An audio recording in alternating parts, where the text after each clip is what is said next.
Everyone says feedback is essential. Companies want it, leaders ask for it, employees say they're open to it. But somehow, feedback still feels awkward, confusing, or even risky at work. On this episode of the Super IO Bros, we're breaking down what feedback actually is, why it so often misses the mark, and what separates feedback that creates growth from feedback that creates stress. We'll talk about why clarity matters more than honesty alone, how workplace culture shapes whether feedback feels safe or threatening, and what feedback looks like when it actually gives someone enough certainty to take action. Because feedback isn't about calling people out, it's about helping people level up. Let's get into it. So, question number one: when we're talking about feedback in the workplace, what are we actually referring to? And how certain are people about what feedback is meant to do? Well, I mean, I think at its core, feedback is information meant to help someone adjust behavior in service of a goal. But in many workplaces, people are deeply uncertain about what feedback is. For like, what is it for? 6 7. And that uncertainty fuels conflict avoidance, in my opinion. Mhm. When organizations can't clearly define feedback as developmental rather than evaluative, I think it's a very important thing. Do you have anything on this, John? Yeah, so I feel like the primary goal of feedback in the workplace is to help individuals identify areas of work in which there's room for improvement, whether it be building upon a skill they already have, bridging a gap where there might be one, or helping an individual develop an entirely new skill. However, I feel there's a discrepancy in what feedback means in the workplace. What I mean by this is like, for instance, some people might view feedback similarly to like how I do and how like you were mentioning it. And it's like more of a growth aspect to Yeah. help somebody level up, like you mentioned. Whereas I feel like a lot of other people view feedback as more of like reactionary, reacting in the instant to what happened to just like have a quick fix. And I feel like when they go with that mindset, there's not much room for growth. It's more like a hot patch. Just like, I don't know if you've ever seen those videos, like the flex tape videos Oh when there's a yeah, yeah, hole in the yeah. boat and like, oh, we just got to figure this out right now. So they just patch it up and they move on to the next step. But when you just do that quick fix, that hot patch, it doesn't like really give somebody room for growth. They know what it is that like to avoid it next time, but they might not know exactly how to like replicate it, or they didn't really grow from it. They just had an issue like fixed for them in the instance. So that could like easily slip your mind in the future if you weren't walked through, given that feedback on why you need to go about this way to, avoid this happening again. So just that greater understanding that you get from feedback. Um, I feel like what you're trying to allude there, it's kind of like what I mentioned a little bit ago, evaluative. yes, yes, It's almost, exactly. in the essence, it's like a checkpoint, as you Mhm. were saying. It's almost like a task Mhm. that giving feedback to somebody. It's just checked off your list. Check I just box. talked to somebody. I told them everything they did wrong, or I just did what I had to do for company's sake. It almost doesn't take a personal approach. Yeah, they're not looking at like big picture. It's more like micro. Yeah, So they're just fixing it in the instance. They're not looking at the growth for the person. it, It's it, it, just a lot of it is they just focus on gaps of a person, mhm. just what they're doing wrong, and like you said, it's not future focused, so they don't really think about what can you do for the future. Instead of like thinking about it in a positive sense, it's like it's almost how you say it.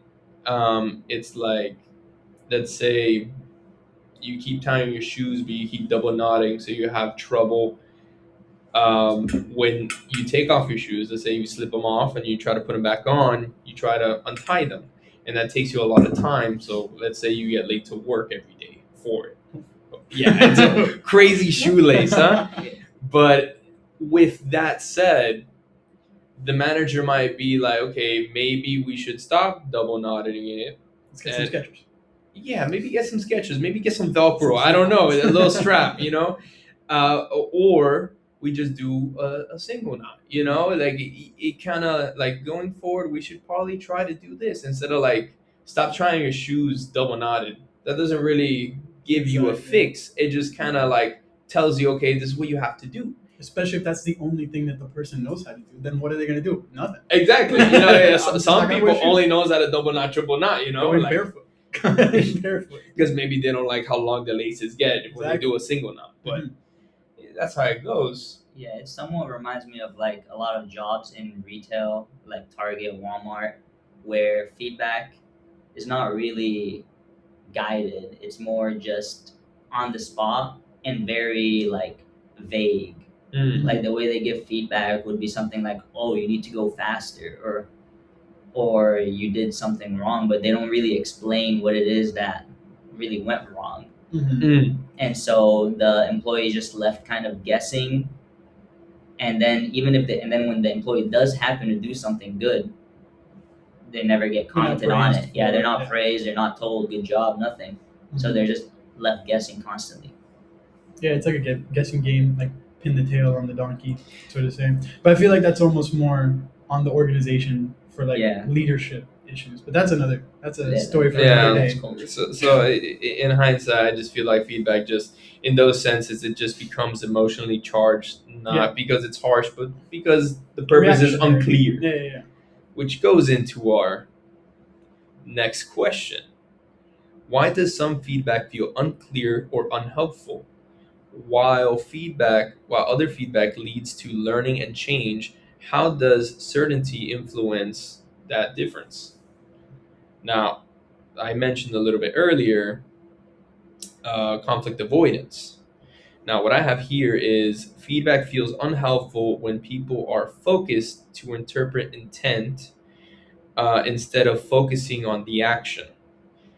Now, going back to conflict avoidance, for those that do not know, in the workplace, it's the tendency to delay, soften, or completely avoid addressing issues, disagreements, or feedback in order to prevent discomfort, tension, or negative reactions, even when addressing issues for like healthier in the long run, like you were saying, instead of like just a band-aid, let's talk about it. Instead of just here's an email, you kept doing this wrong last week. That's Mhm. it.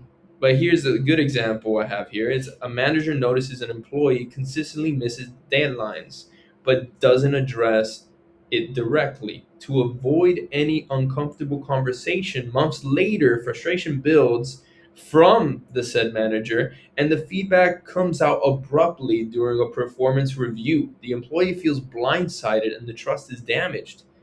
Early, clear, low stakes feedback would have reduced anxiety and supported the improvement. More so, just check ins. So like not like informal check-ins via email, or maybe it's like, hey, I've been seeing you've been missing the deadlines, is something going on, how can I accommodate this, let's work on time management, maybe here are some recommendations, instead of just holding it in, getting frustrated, because at the end of the day it might be the employee that is missing the deadlines, but it's your job to make sure they feel safe and they're guided Mhm. in their journey to complete their deadlines. Mhm. It's not just only when performance reviews, they need to understand what they're getting into, how they're performing even before the performance reviews. Mhm. I think that's a good way of looking at feedback in that sense. And if you think about it in the gym, now, imagine a gym trainer notices your form is off. I think I've said this example before, but doesn't correct you to avoid making you uncomfortable. You keep lifting incorrectly and eventually get injured. The avoidance didn't protect you, it delayed your learning. Mhm. What It's do a you guys got? hindrance. Yeah. Yeah, I agree that there has to be intent behind the feedback. Like you can't just say like you're just doing this wrong. Like there has to be more behind it. There has to be like meaning for that growth to like ensue. If not, nothing's gonna come of it. Yeah. Yeah, like giving feedback, like it should still be done on the spot sometimes instead of just holding it back. But I feel like Yeah. situation based. Yeah, it's based on situation. You know, you can't just give feedback to somebody when you're in a team meeting. Yeah. You know, because they might feel like they're targeted or they're being blindsided, Yeah, depending on definitely. how the situation is or how maybe it's something that's out of the control of the employee and the manager doesn't even know. I think you can. It just depends on like the level of trust within the organization. But that kind of goes into what we have later, like with the culture and everything. Because like the in the moment feedback can be greater than like delaying it. I feel like, and it's just it depends on the culture really. Because like if it's like accepted, like my boss will tell me on the spot if like there's something that I need to work on. But it's okay because we all know it's just for like the betterment, and it's not to put anybody down. But I Now, definitely think but it's situational. Because if it's a different workspace, of course not. now let's say you're in a meeting, you have other bosses there, and he just tells Oh you, yeah, "Hey, not John, yeah, yeah, not in that instance. It exactly, depends you on got to like the pick." level of trust within the room and just like And, because and it, during like our monthly meetings just within HR, like yeah, there's a high level of like trust. Everybody's bouncing like criticizing like thoughts, but like constructively. You know, we're yeah, all working towards a common goal. In the end, we're all working for the same company. So like nobody's competing against one another. So there's just that level of trust. I understand if like, you know, I'm in a meeting with my CEO and then another CEO, and if I mess up, you know, if I get called out, I'll definitely feel some type of way about it yeah. because it's like a different type of room, it's a different type of setting. So yeah, it's situational, but I feel like it also boils down to like the level of trust and the culture within the organization as well. Like it's a big factor Oh, in that 100%. being possible. Yeah, how much is feedback seen as a positive thing, Hmm. and how much is it seen as a negative thing? What I see it as almost is like, you know, when you got something stuck in your teeth and like you don't want to be seen as somebody with something stuck in your teeth, but nobody wants to bring it up to the guy like in the middle of it. But if you tell me there's something stuck in your teeth, bro, I like got a clean worse your one for you, teeth. buddy. I got a worse one for you. What, tissue paper on your foot? No deodorant, smelly Ah, pits. exactly. Who wants to be that person that they say, "Hey, Nobody. But did you wear deodorant?" exactly, you got to be But something. how do you be a proactive friend? You just say, "Hey, buddy, give me a Just take second. it. No. Here's some Axe." We're back in middle school. Yeah, Middle the school. Axe body spray. But Uh, like, I feel like that kind of is a good example of it. Like, nobody wants to be that guy, but sometimes being that guy is better than letting things slide, like you mentioned. And like, it's very situational based. You're gonna say that? I was gonna say that if you just bring it up, like the feedback, it could end up feeling like a punishment depending on when you do it, and then the employee doesn't really take anything out of it. They'll just Mhm. think that, Somebody's out to get oh, them. yeah, it's like this is like a punishment, like they just did something wrong. They won't really, like some employees won't really think about the next steps or what they should do next. They'll just think, oh, I messed up. Yeah. I also I feel like. Oh, go ahead. No, I was gonna say, as we were saying, it's situation based, and it's also culture. Mhm. It plays a big deal to it because if you do not have a good culture, and let's say you have a good rapport with your manager, it could easily be damaged Mhm. by just one single phrase of feedback if it's in a negative tone or a positive one. Mhm. It's like, do you feel blindsided? That's a big thing because when you get like low certainty in the feedback that you're getting, how specific is this? Because it's not just The intent about behind it. when the feedback is coming, Mhm.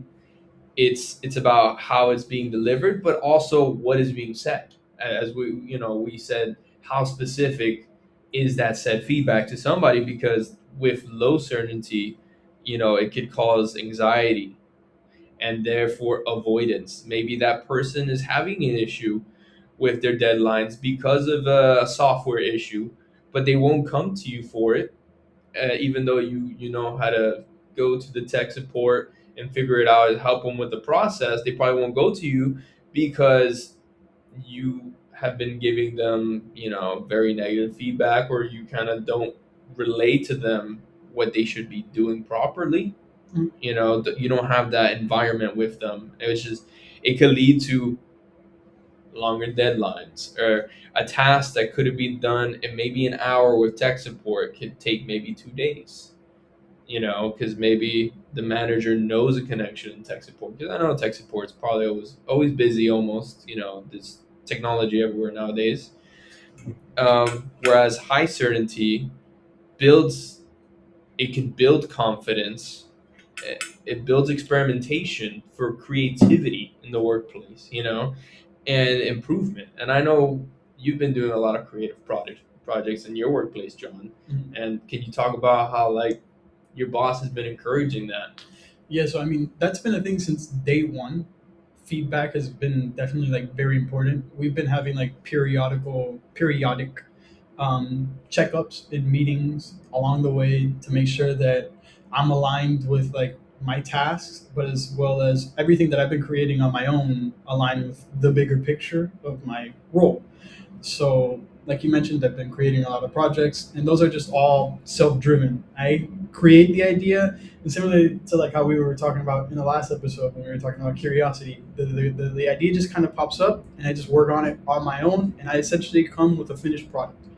And so that happens every 2 weeks. We have a meeting, and we go over everything that it is that I'm covering, and I get the feedback there live. He gets his like first interpretation of everything it is that I'm doing, and he gives me his immediate feedback, his immediate thoughts on how I can improve. I have a lot to talk about that on number 4, so I'm going to save a little bit of it. Yeah, that's fine. You can But save it. so we'll save a little bit more for later. But that's kind of how it's been. The periodic meetings, and I always go in with a sense of security because I know that anything that I'm going to hear back from my boss is purely like for my improvement and my betterment. And I think that's what it boils down to, kind of like what you were talking about with the low certainty and high certainty, like how I mentioned the intent. Like it's very important the intent behind the feedback. Are you just giving someone feedback to tell them they did something wrong? Because that's going to lead to that low certainty, that low trust. Like, oh, they're just out to tell me off, like Yeah. that you messed up. Yeah. Or are you coming with the intent to help me? Are you actually here to aid me? Like, are you here to do your job essentially? Like, I'm here to do my job. You're here to help me grow and help me succeed for the company, blah, blah, blah. Like, what's the intent behind the feedback? Yeah. And I wanted to touch a little bit on feedback that leads to learning and change. So I feel like, Before there, I Okay. just wanted to end my thought okay, go for it. with essentially everything we've been talking about. The outcome that I say about certainty, I believe certainty transforms feedback from a personal risk into a shared problem solving tool. Mhm. Like you were talking about, there's problem solving in your meetings Mhm. where everybody gives each other feedback. It's not just the manager that gives feedback or your boss. It's your coworkers, whether you're a senior at a position or you're just entry level, or mid level. Everybody can give feedback, and that's the important part to remember in an organization. That's a good organization should be able to have feedback that just goes around, not just it's one way. Exactly. To create that teamwork, Exactly. avoid groupthink, diversity. Yeah. But I feel like feedback that leads to learning and change, in order for that to occur, like it has to be actionable, it has to be objective in order for it to like successfully be replicated in the future. The employee receiving the feedback to successfully replicate it in the future. And in order for that to occur, I feel like a manager has to illustrate their thoughts clearly in ways that guide the employee to that desired outcome. Kind of like how we mentioned checkpoints and just like a roadmap of a sense to like kind of show them step by step how to get there. Like kind of like if you're going through a video game, you have to go do this quest first and then do that quest to get to the outcome. And I feel like there has to be room for a two-way street, like how we were mentioning in the team meetings and the dialogue, to ensure that the employee not only do they have that roadmap to success, but they have an understanding. Like there has to be points where the manager can tell the employee, like, "Are you understanding this? Did you get this part?" To give them a chance to speak up for that feedback to like truly be, meaningful and impactful, so that they have a greater understanding of it to actually lead to that change and that learning experience. Because I could lecture somebody, like you lead a horse to water, but you can't make them drink, No. so to speak. Like Yeah. I could tell you everything. I could give you a 10-minute TED talk on how to do the best pull up, but I guarantee you're just gonna go up there and do that pull up, and I know he's gonna mess it up. So like, I really need to make sure that he understands this is not a personal shot. But it's true. but it goes with the roadmap Exactly. approach. He maybe can't do as many pull-ups as you can do right now, maybe 10. But there's exercises you can do besides the pull-ups that prepare you Mhm. to do more pull-ups Mhm. by doing them. We've tried. You got anything else, buddy? I think in regards to the feedback itself, He's up to That- 6, by the way. 6 pull-ups. said 7. yesterday. Almost there. But I think that as long as the feedback itself is like to make it clear, as long as it follows these three things, it basically helps the person understand what happened, Mhm. why it matters, and what to do next, like the next steps. Then that would be like successful feedback. If it's missing, I think any of those three, then it might just Be too vague. too vague, Mhm. too confusing. Mm-hmm. Any of those. Yeah, That's a good point. buy-in is important. Mm-hmm. Yeah, it's important to see why is this important for me? Why is this gonna help me grow? Mm-hmm. So they have a better understanding. Well, and that moves us to question number 3. Yusuf, how does an organization's feedback culture shape how comfortable and certain people feel when giving and receiving feedback?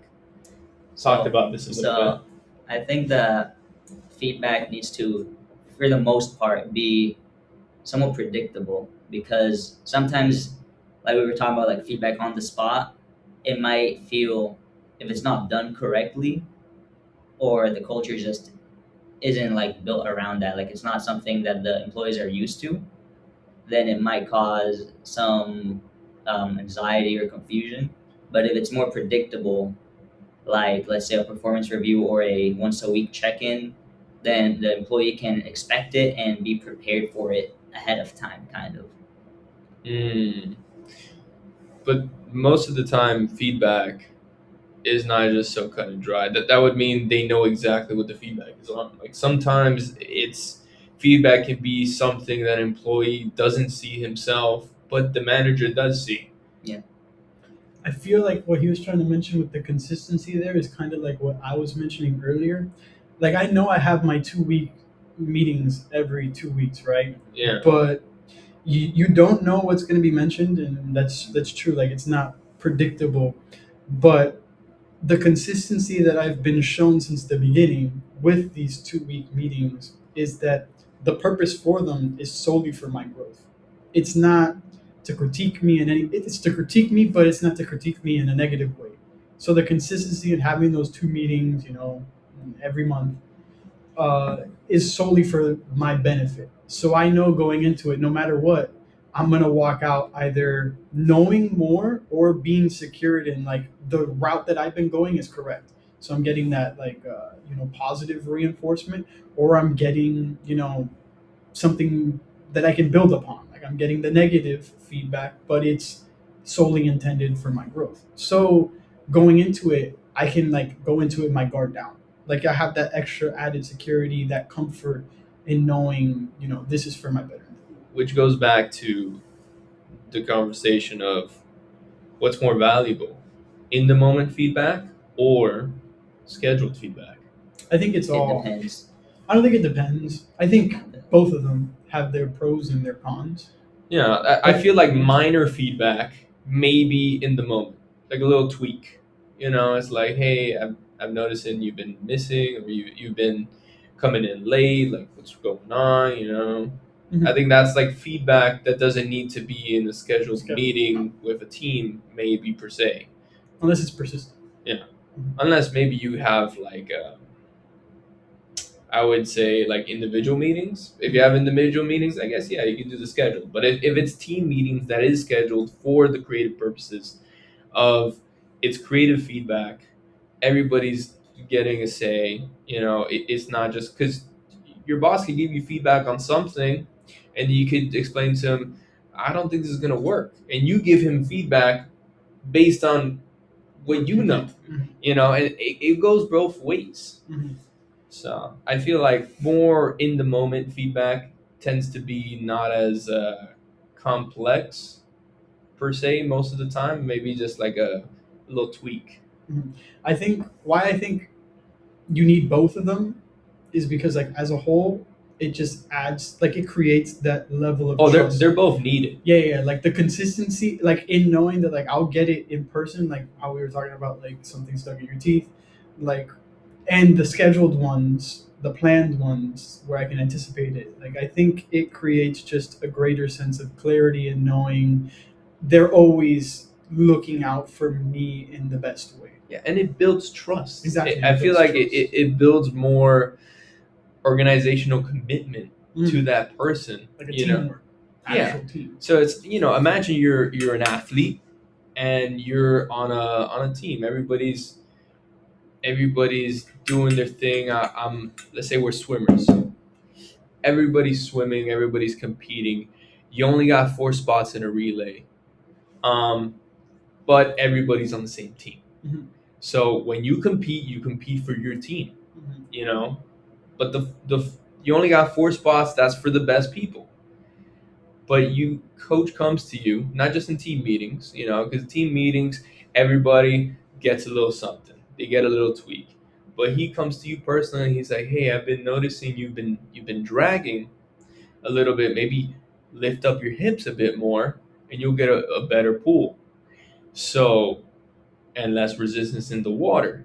So that might make you feel like, wow, coach really believes in me. And it might make you feel better rapport for your coach and then for your boss. It's like, okay, he sees me going somewhere. Mhm. He sees something in me, and that in turn is going to give me more motivation to give my all. Mhm. That's how I kind of look at it. I agree completely. Yeah, I don't think the people really fear the feedback itself. That it really depends on what feedback means in that organization, because it all really depends on the organization itself. Because employees can like they pay attention to what happens after the feedback is given, and so sometimes it could mean something bad or it could mean something good, just growth in general. Mhm. Yeah, but you can't tell somebody you're doing something wrong, but not tell Yeah, them guide them. how they're doing it wrong and what's the next steps you should do forward. Mhm. As a leader, you're guidance to somebody else, whether you've experienced it before or not. You know, you have to be the example. But like in something like, let's say, an accounting job, if you make some mistakes and they give feedback on it, it could mean something really bad. Even if the feedback is constructive, But even if you make like a huge error, it could lead like like, like like when what, you're like a like you're freelance working with accountant? with the numbers. You're a No, freelance not a freelance, accountant. like in a bank, You know, and you well, make an they error have and it has to do with managers, numbers. but they also have managers too. You make an error. I mean, the feedback you get could like Well, it's just the feedback. You just walk through the process. I would feel like that'd be the most efficient way. It's like, okay, let's figure out where this error was made. Let's go through this process. Show me how you did it. And then from there they will guide you to making the right correction. Yeah, but that's just feedback. I think what you're like, I think you're getting stuck up on like the magnitude of the mess up. yeah. Just because it's like inherently like larger or That's- whatever doesn't mean that the feedback necessarily changes. Like there still have to But be given the feedback That in an can appropriate change like manner. the meaning of the feedback in that organization. Because if you mess up in different organizations, the feedback could be lighter, or you won't really fear the feedback.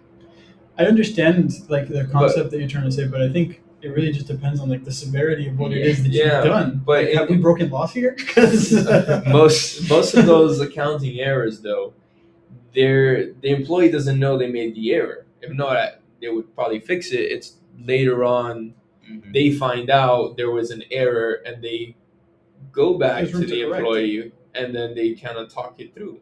Yeah, Yeah. I understand what you're trying to say though.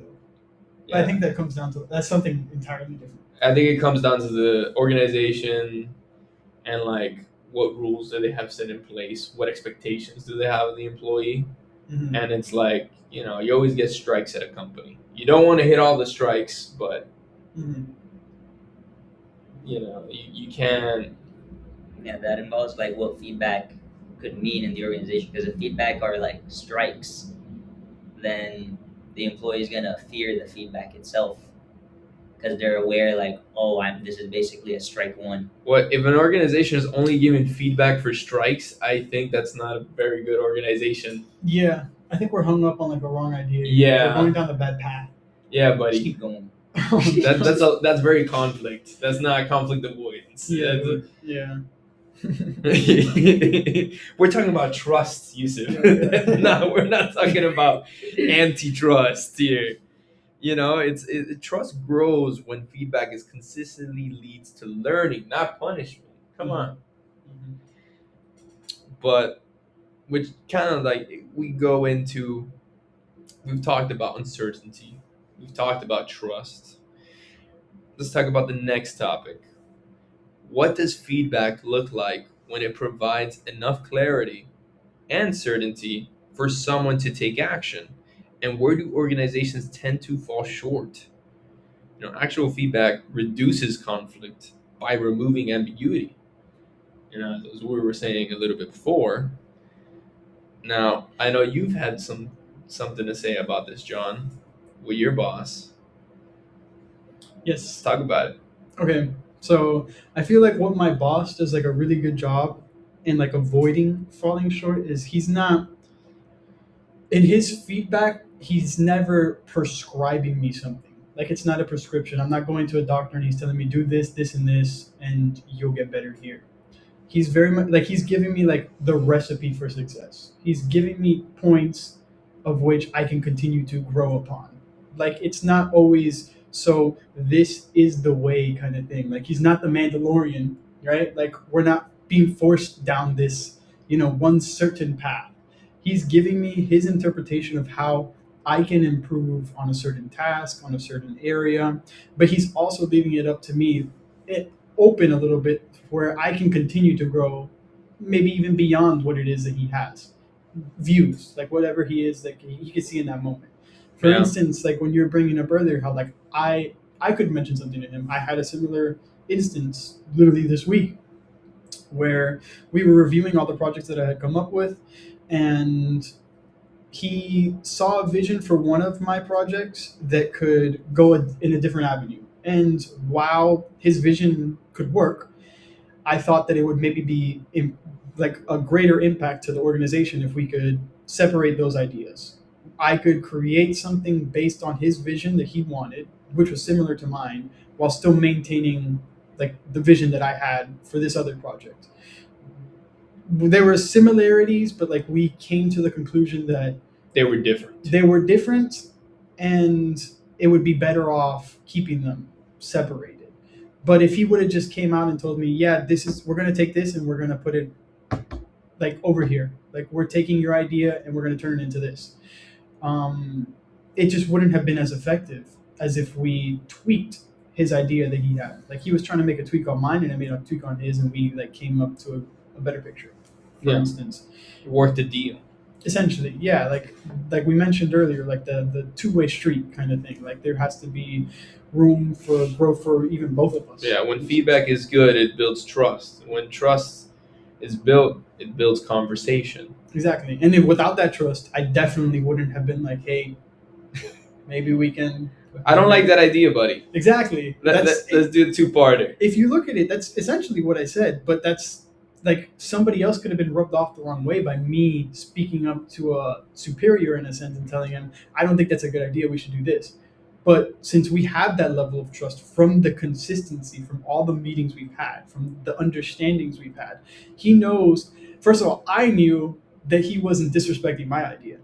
And he knew that I wasn't disrespecting his idea because we have that I level agree. of trust. We have that level of understanding to know that we're both in it for our organization and we're doing this for the betterment of our organization. Yeah. So just that level of trust and that level of certainty is like huge when it comes to feedback. Yeah, where it's more like feedback that enables action is specific, timely, behavior focused, and goal oriented. It clearly identifies what happened, why it matters, and what to do next. Mhm. Most importantly, it leaves receivers knowing exactly how to improve. You know, an organization tends to fall short when it's too vague.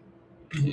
It avoids the discomfort of telling somebody you might be doing something wrong, or it's like, hey, I've been noticing you have this idea, John, but maybe we should do this. Mhm. Instead of, if he never had this conversation with you, maybe he would have just thought about it. You might have never created two out Mhm. of the same idea, two projects, Mhm. and that is going to help the company vastly in the future. You know, without clarity and certainty, even well-intended feedback falls to translate to change. Mhm. An example would be, instead of saying your communication needs work, actionable feedback sounds like, in client meetings, your insight comes late. Sharing them earlier would help guide the conversation. Now, obviously, the tone matters. Yeah. You don't want to end the environment. You don't want to say this in front of everybody.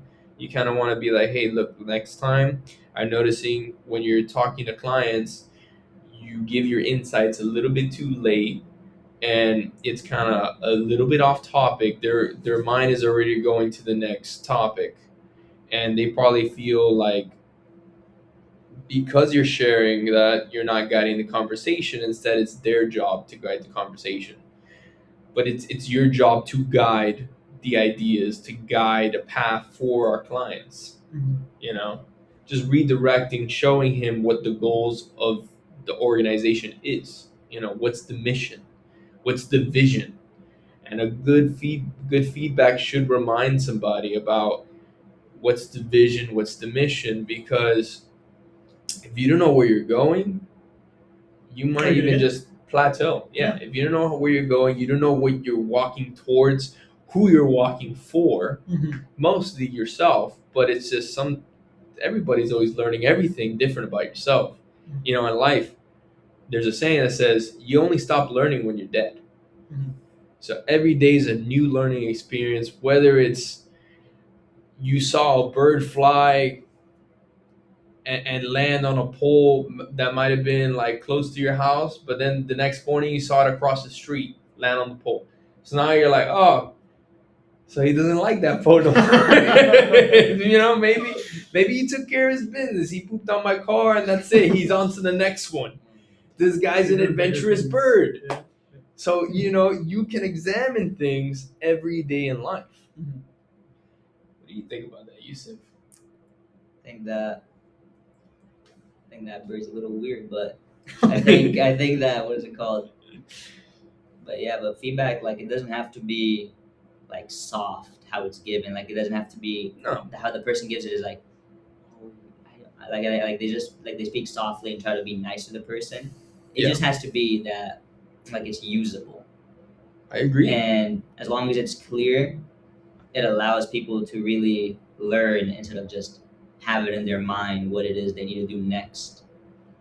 And it kind of leads to an example where, during like a structured interview, that I think we all made structured interviews, Yeah, that I don't remember. you don't remember. we did That's make cool. structure interviews. That we include those feedback comment boxes. Yeah, I mean, but Try normally and, those like, are yeah, anchored and with behavioral yeah, they're scales. tied to be like observable behaviors, Yeah. and they have scoring criteria. Like, you don't really have to kind of guess what the intent behind it is. You could read what it is and understand it and observe it and learn what they should do next and what worked, essentially. Mm. Beautifully said. Yeah, so when certainty is high, it gives the people giving the feedback. It, no, what I was trying to say is, when the certainty is high, it gives the receivers a better form of feedback. Not only that, they're able to act faster after the feedback, understand the feedback, and therefore conflict decreases rather than escalates. Learning in compound. It's like, oh, I saw you were doing this task. Let's see if we can put these two tasks together and make it into one project. You know, it compounds your learning and it helps you move faster, act faster. Most feedback problems aren't honesty problems, they're certainty problems. And when certainty is missing, conflict avoidance fills the gap most of the time. Mhm. And it's not a you don't want to be nice all the time. You want to just be lenient, and you not lenient, my bad. You want to be just upfront, Mhm. open, Yeah. just like with your boss. Yeah, I think the more like the only word that just keeps popping back into my head that like I didn't have in my notes, but once we started talking is just intent. I think it all boils down to intent and like being intentional in your purpose for the feedback. I think it all kind of just I hate to say it's that simple, but like I feel like the more we've talked about it, everything like slowly revolves around intent and coming back to that. Yeah. That's all I can think of when you guys are talking.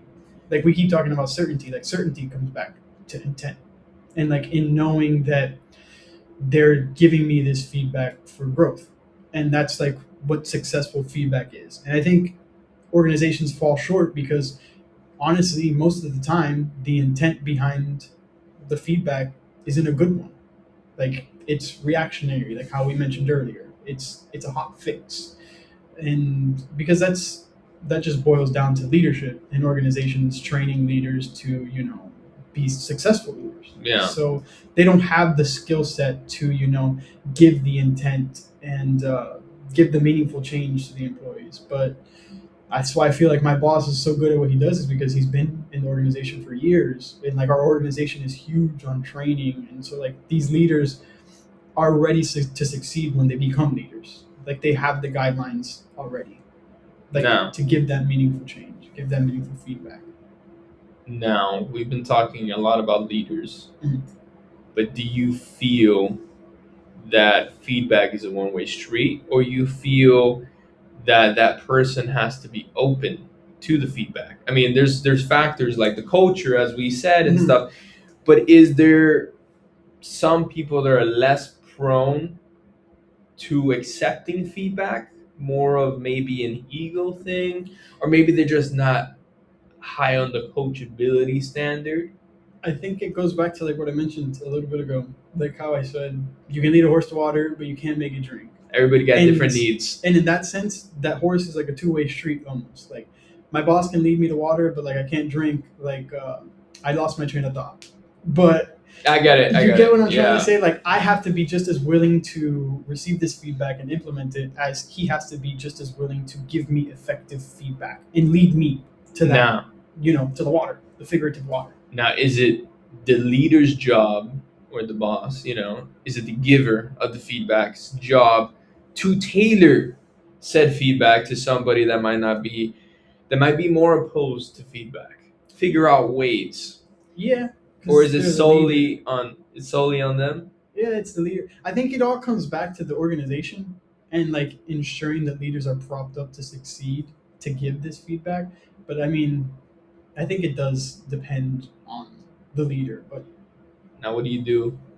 Keep giving somebody feedback and they don't do it.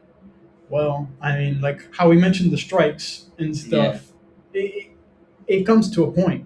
Like you can only do so much for a person if they just refuse. And the whole purpose of the feedback, I'm assuming the feedback is being given for the success of the organization and stuff. Like if there's just a player who wants to be a ball hog, unless you're Kobe Bryant, They're a taker. yeah, I mean, unless you're Kobe Bryant, like it's just not going to cut it in like these teamwork organizational settings. I mean, there's definitely jobs that it can cut it, like maybe sales or something like that. But if you're going off the rails, like Yusuf was mentioning earlier, and like making unethical decisions, maybe like that set the company at a risk in like a different setting, like you're gonna get feedback on there. Maybe you might be pretty brash and like brazen in like the way that you do your work, and it's still successful, so you won't get feedback there, but maybe you're messing up somewhere else, kind of thing. So like, Are we assuming the feedback is being tailored? Since you're saying that they don't take the feedback, they refuse it, are we assuming it's being tailored each time? Yeah, like in the sense of what Adam Grant's framework is of the givers and takers, where the givers often avoid giving feedback because they don't want to hurt relationships or create discomfort, but takers may interpret feedback as a threat or a power move. So it's like they already come into it with a mindset. Maybe previous job had a horrible feedback system. Maybe it was kind of like you were saying. You said it was the strike system. It was insane. It was you get in there, you get the bully. Like it's not too good. I guess in that sense, it comes down to the organization. How open is the person to talk about that struggle? I think as well. And I think it is for it does fall on the leader to realize that struggle of that employee Mhm. or the discomfort Mhm. and kind of go through the motion of it because you know it, mostly companies they want to create a culture and sometimes they hire people that might fit their culture.